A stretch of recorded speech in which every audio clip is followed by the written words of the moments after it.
Assalamualaikum warahmatullahi wabarakatuh. Waalaikumsalam warahmatullahi wabarakatuh. Bismillahirrahmanirrahim. Alhamdulillahirabbil alamin. Allahumma shalli ala Muhammadin wa alihi washabihi ajmain. Kami Dian Ardianto dengan teman saya Bu Nurul Fauzia, atau mungkin lebih akrab disapa dengan Bu Uci.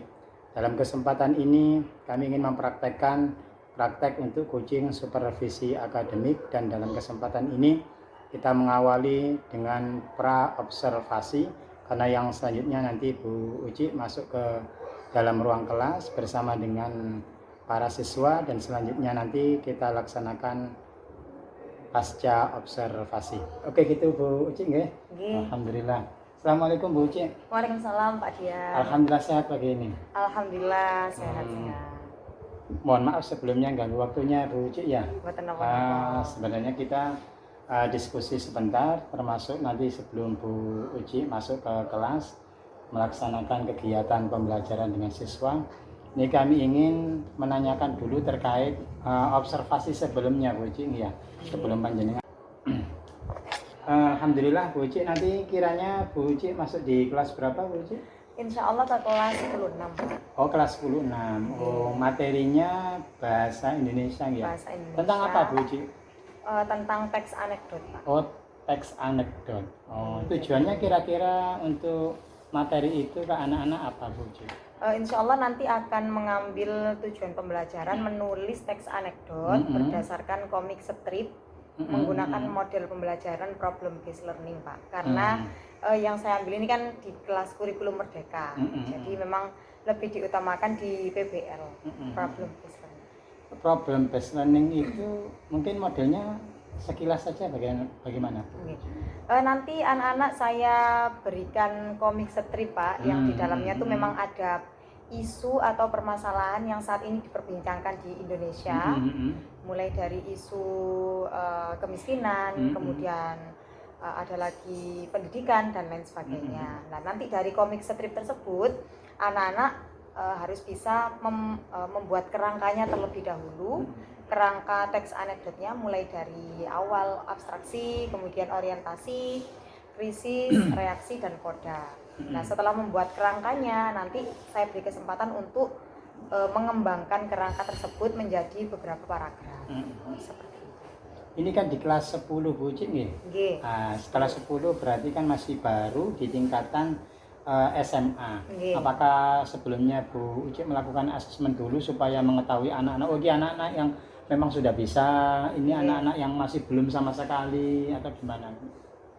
Sebelumnya sih saya hanya asesmen diagnostiknya secara lisan. Karena memang untuk menyusun anekdot ini kan adalah tujuan yang paling akhir dalam teks anekdot. Sebelumnya tuh anak-anak sudah belajar apa itu teks anekdot, kemudian strukturnya apa saja, ciri bahasanya apa saja.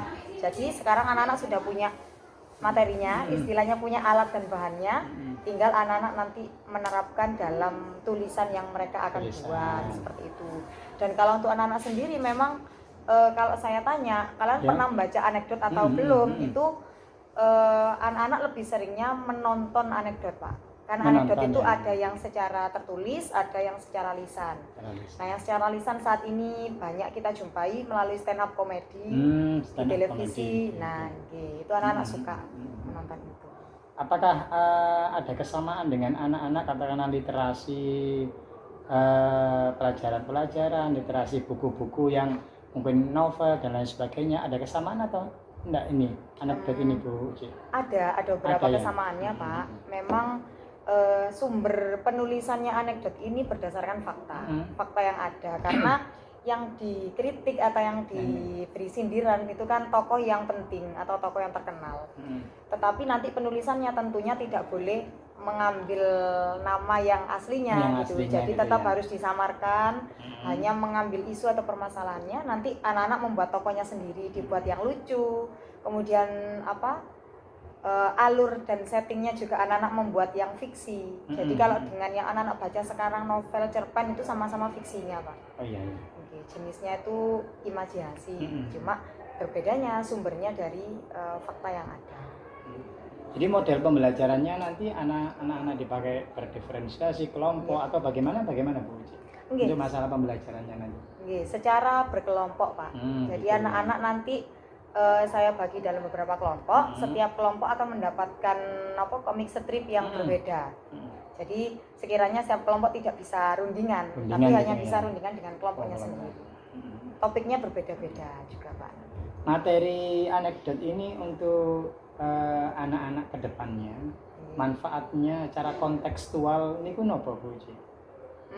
Kalau menurut saya, insya Allah untuk anekdot ini yang ditekankan kan kita memberikan kritikan atau sindiran dengan bahasa yang santun, Pak. Karena memang negara kita ini kan terkenal sebagai netizen istilahnya ternyinyir gitu ya. Kalau memberikan komentar itu kan kadang pedas gitu kan di akun-akun atau di media sosial. Maka dengan adanya teks anekdot ini harapannya anak-anak nanti berani speak up, berani bersuara, tetapi tidak dengan kata-kata yang istilahnya mencaci, memaki atau mengeluarkan kata-kata yang kasar, tetapi bisa dengan cara yang lucu. Karena kalau kita memberikan kritikan dengan cara yang lucu kan mungkin orang yang dikritik itu akan lebih berterima seperti itu. Jadi harapannya nanti anak-anak bisa menyampaikan kritikan atau sindiran secara santun. Anekdot itu apa harus disertai dengan gambar-gambar atau hanya sekedar sebatas tulisan-tulisan atau bagaimana? Sebenarnya kalau bergantung, Pak, ini teks anekdot. Kalau yang saat ini nanti akan kita praktikkan itu adalah menulis teksnya. Lah kalau gambarnya ya yang berdasarkan saya berikan tadi. Tapi nanti pun mungkin di pertemuan berikutnya atau Bapak Ibu guru yang lainnya juga bisa menerapkan yang sebaliknya. Jadi misalkan Bapak Ibu guru menyiapkan teksnya, anak-anak membuat gambarnya gitu atau karikatur itu juga bisa. Oke, yang selanjutnya yang nanti kalau mungkin Bu Uci masuk ke kelas ya, kemudian hal-hal apa saja yang dipersiapkan ada agar pembelajaran terkait dengan materi anekdot ini bisa berjalan lancar, apa saja yang perlu disiapkan Bu Uci? Yang saya siapkan tentunya pertama PPT, Pak. PPT ya. Meskipun sebelumnya anak-anak sudah pernah mempelajarinya, ini sifatnya untuk persepsi, untuk mengingat kembali materi yang sebelumnya sekilas saja. Setelah itu nanti akan juga ada langkah-langkah dalam membuat teks anekdot. Setelah itu nanti ada pembagian tugas juga saya masukkan dalam PowerPoint. Kemudian anak-anak bisa juga scan barcode-nya nanti supaya bisa dibaca di ponselnya masing-masing.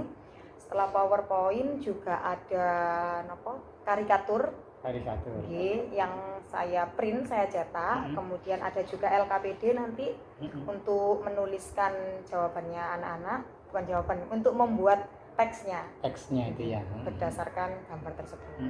Lah rencananya juga nanti di akhir itu akan saya beri semacam emoticon, Pak.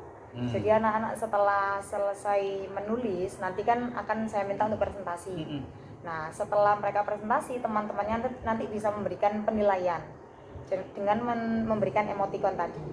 Jadi kalau menurut mereka teksnya bagus, mereka bisa memberikan emot, mungkin emot yang love. Kemudian kalau biasa saja atau ya cukup itu bisa senyum. Kemudian nanti kalau kurang baik bisa yang emot seperti nangis atau sedih, seperti itu.